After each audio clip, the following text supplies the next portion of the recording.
All right, you're on. Yeah.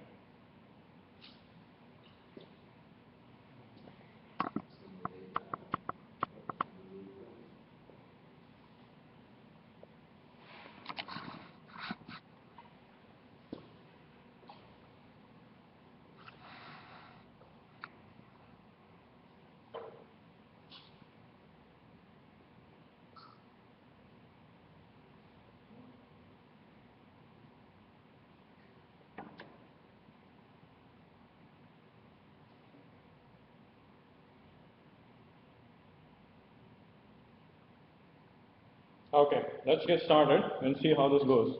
Okay.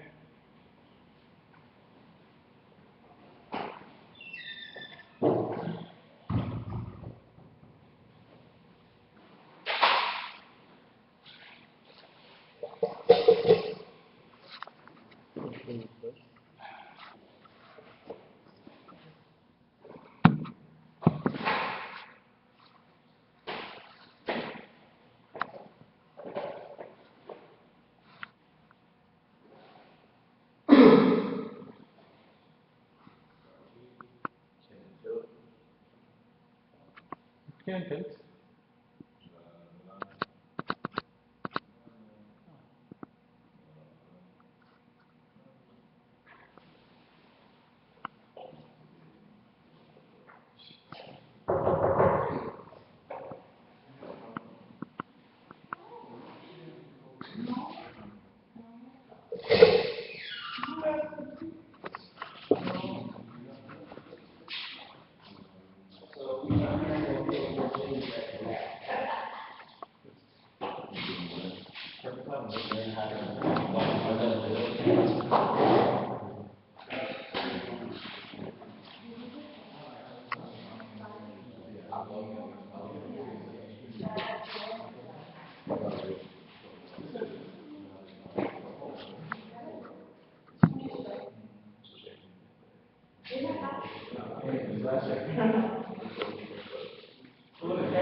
All right. So last class we have been discussing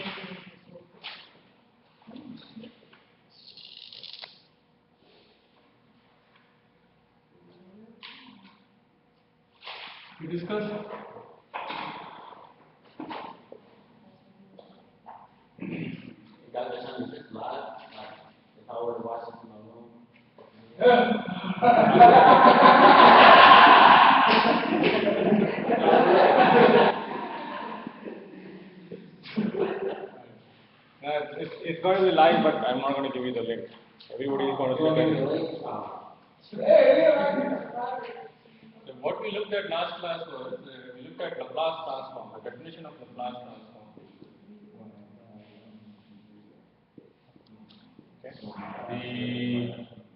The definition of inverse Laplace transform.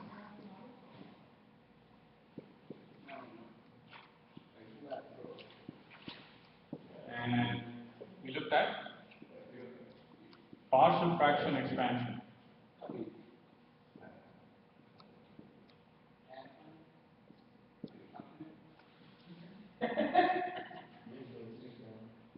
Keep in mind, Laplace should use capital L, capitalized L. Okay? Is that visible? I want you guys to be able to, not for now, but if you want to listen to it again, I want the fonts to be visible. So that's the reason. I think it's places where you turn one off. If I turn off the webcam, won't. Oh, does it? Because the light is going to be. That works. Oh, that's the Yeah, I like the off. Huh? The off is better. It's less of a delay. Yeah, the glare's still there. I like to get it dark, that's not like. No, but everybody's going to go to sleep. All right. So this is what we looked at last time. In partial fraction expansion, we looked at 3 cases. The first one was roots are real and distinct. Okay. Second case was roots are real and repeat. And the final case was roots are complex or imaginary.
So we'll take a look at an example. Okay. We have looked at Laplace transform, right? We'll take a look at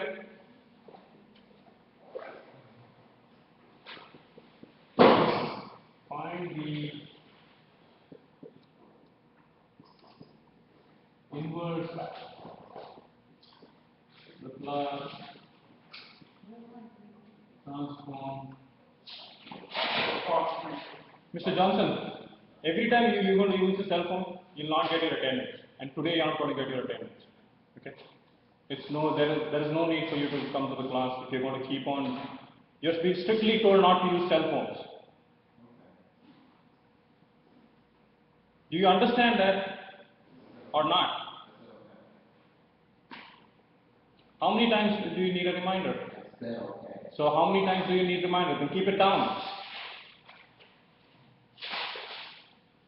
You're not going to get attendance today, okay?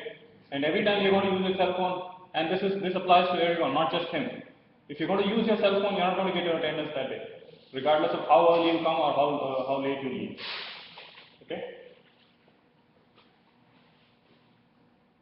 All right. So if we say find the inverse Laplace transform of f of s.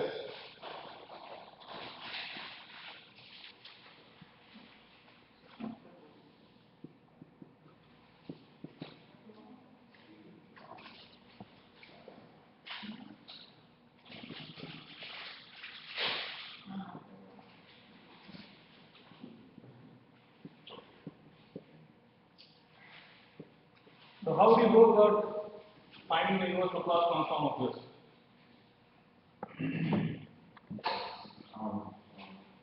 What you want to do is you want to try to see what kind of root it is. Huh? You want to see what kind of root it is. Right. So if you start with the roots, what are the roots of the denominator? Huh? It's a mix of case 1 and 2, right? How many roots are there? 4 roots, right? So what do you need to do? You just have to do a partial fraction expansion on that one. Okay? So you have A over S plus B over S plus 2 plus C over S plus 3 plus D over S plus 3. Got it? So this this is how you expand. You have used case 1 and 2. Right? And when you are adding, you have a into s plus 2 into s plus 3 square b into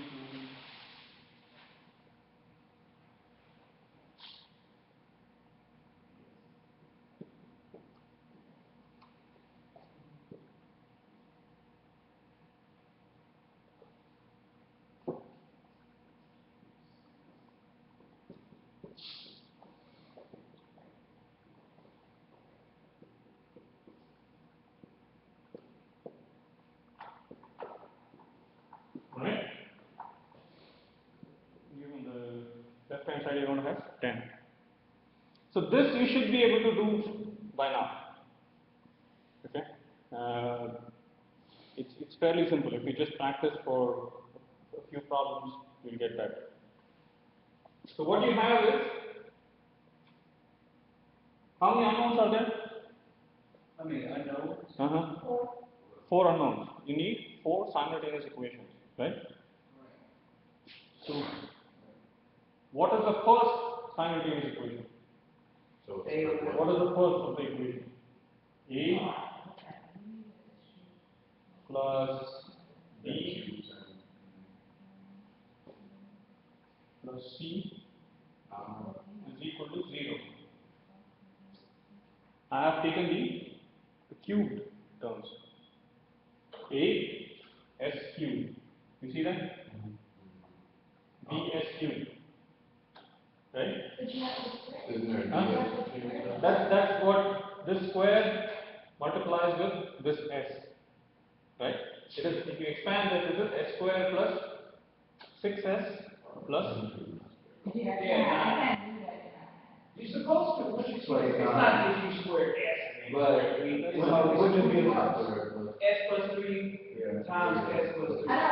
What? I know that, we know that. yeah, it's S square plus 6S plus 9, right? So the S square and S multiply, you can do this on your own. See, we don't have the time to expand it. Okay? So you have CS, again this one. There is no cube term here. You see that, right? So that is the reason I don't have a D here. Okay? Now look at square terms. So what do you have with regards to square? You have, this would be S square plus 6S plus 9, right? So you have S square, 2S square, right? 2S square plus 6S square, 6S square. That is 8S square. Coefficients, we're looking at the coefficients of? We don't really have to multiply. We have to. You have to know. So it is A. A.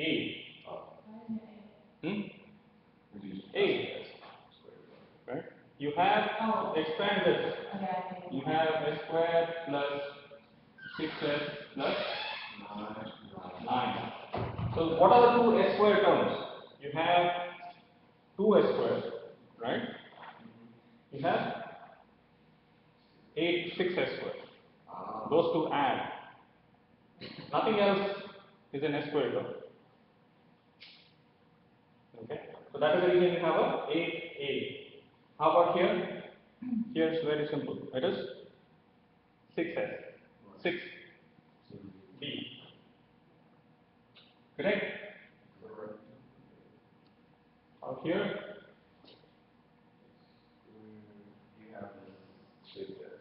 so you have S square plus 5S plus 6. So you have 5B. 5C, sorry. Plus B. You didn't distribute the S. Huh? S squared plus 5 plus 8. S square plus 5S plus 6, right? But you didn't. Yeah, so the 5S would be multiplied by this S, and you get 1 S square term. How did you get 8A? 8A I showed you. You have S square plus 6S plus 9, right? So which is the S square term? You have 6S square, right? Right. So 6S square, that is one of the S square, and then plus 2S square. Oh, you're doing squares, okay. These are cube terms.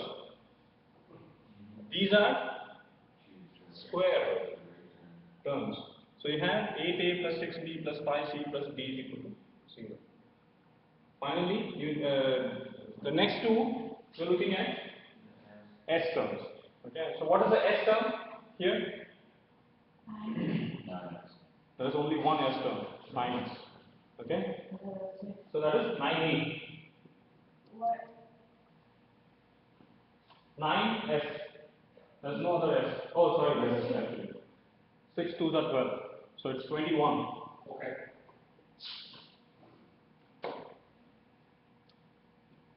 21. Okay. Here, 9S again. 9B. Out here.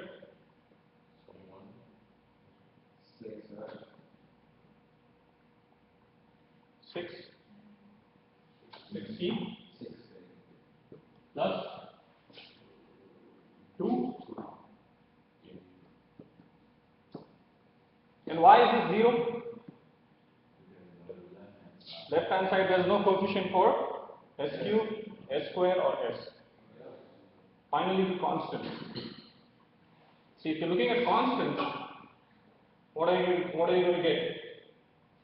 Just 9 2s are 18, right? So you have 18A plus, there cannot be any constant term here, right? You have S common. Again, there cannot be any constant, there cannot be any constant. So 18A is equal to what?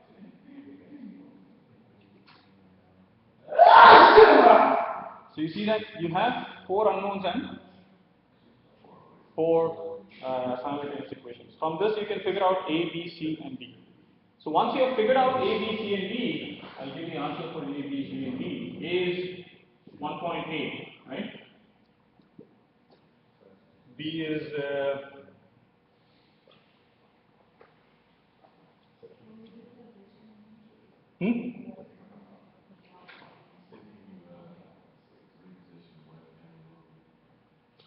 B is -5.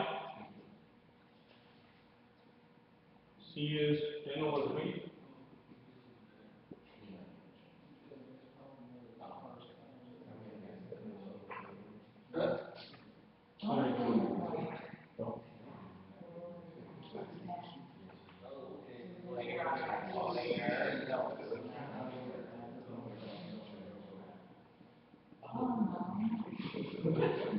So what is the inverse of plus with these?